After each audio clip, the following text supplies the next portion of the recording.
Hi y'all, welcome to my channel, Sarah Searches. My name is Sarah. I have been a genealogist for about 20 years where I've been looking at my family history. I search my family tree for stories of my ancestors. I thought I would take this genealogy hobby and share it with others as I've come across some really fun and interesting stories about my ancestors and relatives. So sit down for a bit and let me tell you about one of my great-great-great-grandmothers.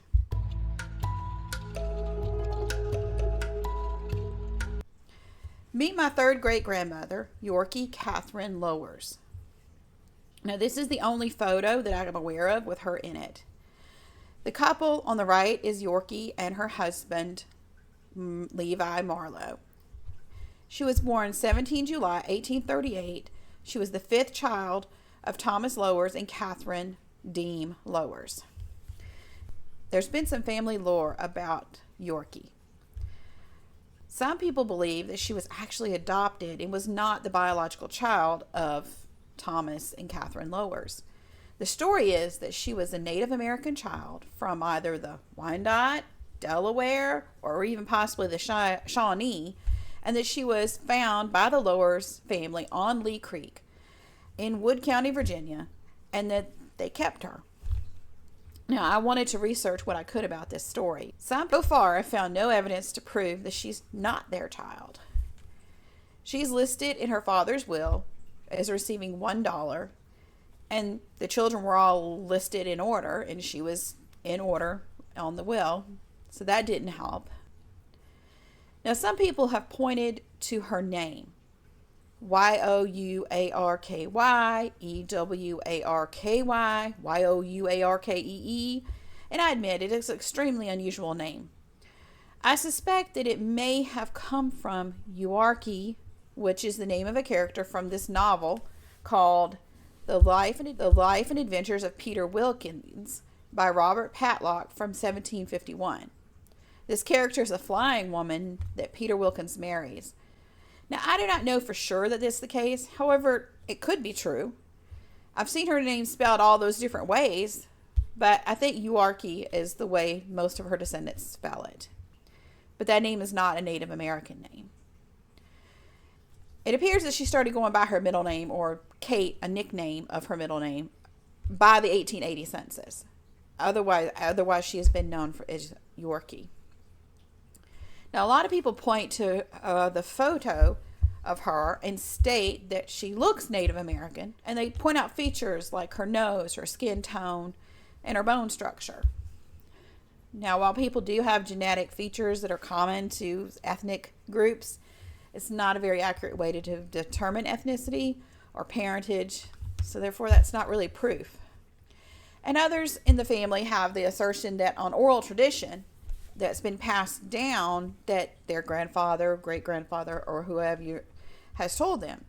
Now, I absolutely love traditional oral traditions and traditional family lore, and I don't think people make up stories about their family to pass down, and in every story there is some grain of truth.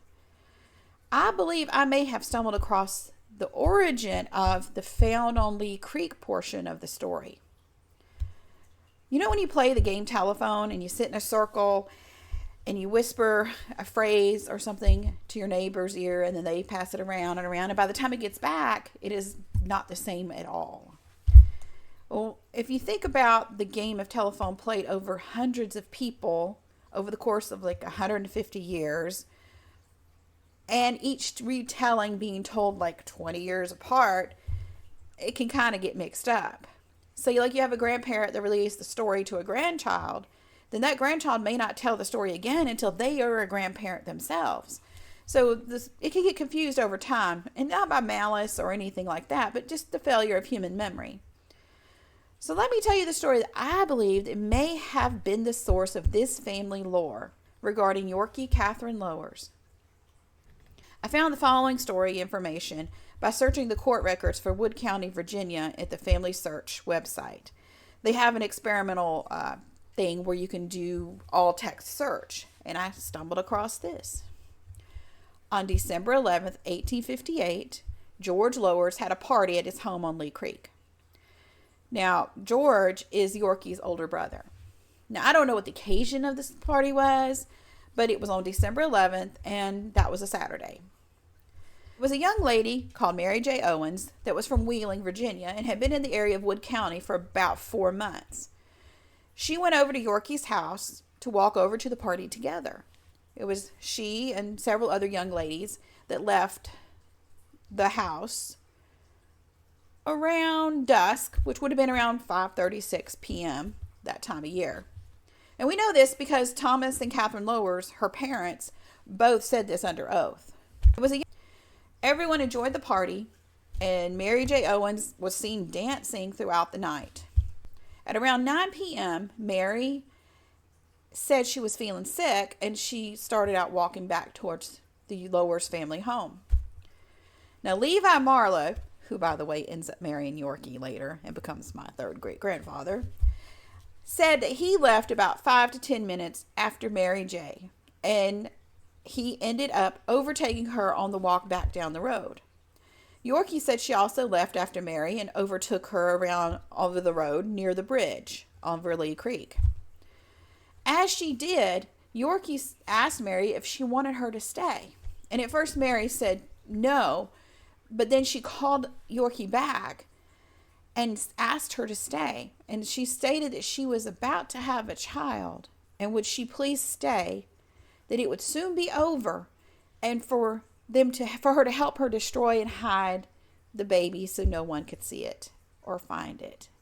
Youarkee, of course, refused this and quickly ran back to get her mother.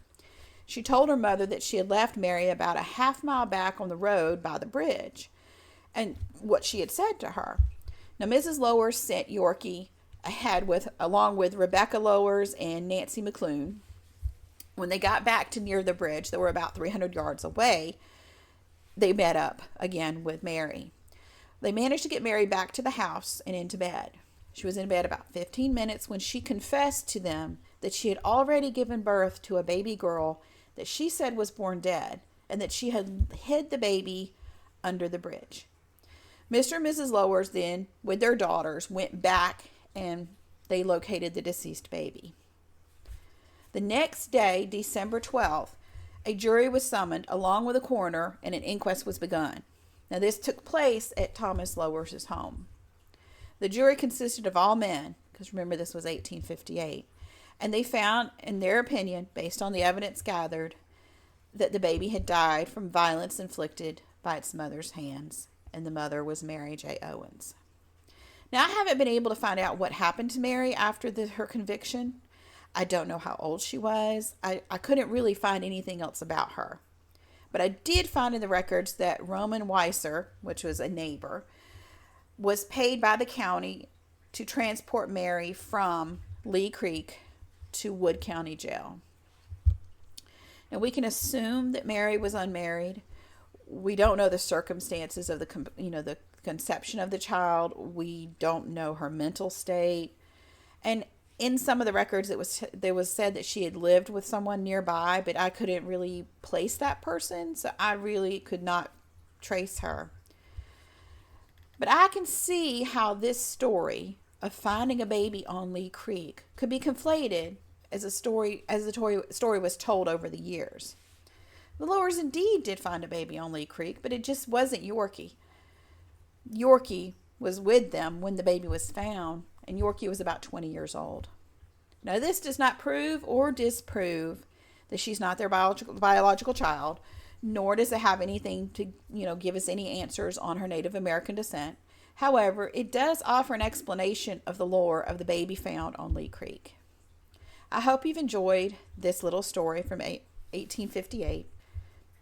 I hope to bring more interesting stories of my ancestors to life here. Y'all take care now and have a good day.